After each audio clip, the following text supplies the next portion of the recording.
Umaga nitong Biyernes habang nagwawali si nanay, bigla siyang nagulat sa kanyang nakita. Buti na lang hindi niya naapakan ito dahil napakadelikado ng ahas na ito.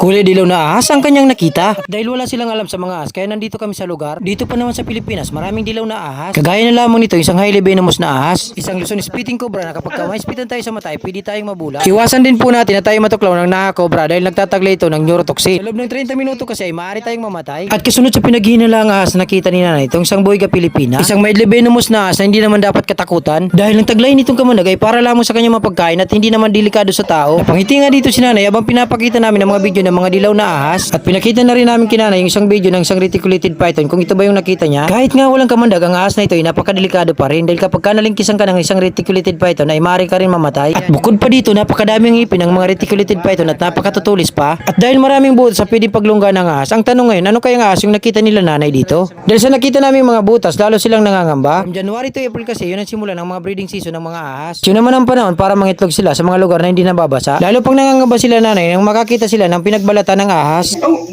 Pwede ni pala yung nilunuan sa ilang machine na. Yung baga, wag ka na. Ay! Puti ka ko Baga, bala to. Ayaw! Gamalay! Ayaw, di pigilunuan!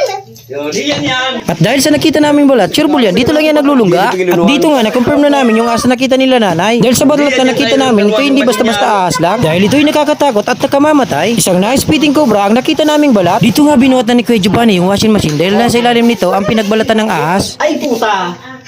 Kaklon? Cobra. Yes! Alak ka dyan. Dahil makamandag na cobra ito, nagsimula na kami ang manap. Dito nga sa bandang likod ng bahay nila, pinaghinala ang galing yung ahas. Dahil sa napakatirik ng init ng panahon, talagang di natin maiwasan magsilabasan sila. Dahil delikado yun, kailangan nating hanapin.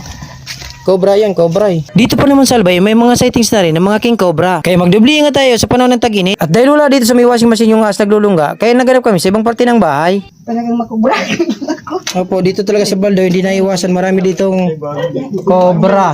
So, kaya kailangan mahanap talaga yon. Lahat ng parte ng bahay, chinik na namin. At dito ng banda, posibleng may ahas dito. At dahil na kay nanay, ay matagal na itong mga sakong nakatambak. Hindi nga kami nagkamali, dito na siya naglulungga. Bigla na nagkagulat nagsigawan ng mga tao dito. Susarangok, susarangok. Ayan na! Nagalag, ay! Umalik ka na. Pagyan nito, pagyan nito! Subog, subog! Ayan na! Sulit! Sabi na kaya? Gila jokes, jokes. Diyos ko! At dito matagumpay na namin nakuha ang makamandag na cobra na gumambala sa kanila. May nakapasok na sa inyong tahanan.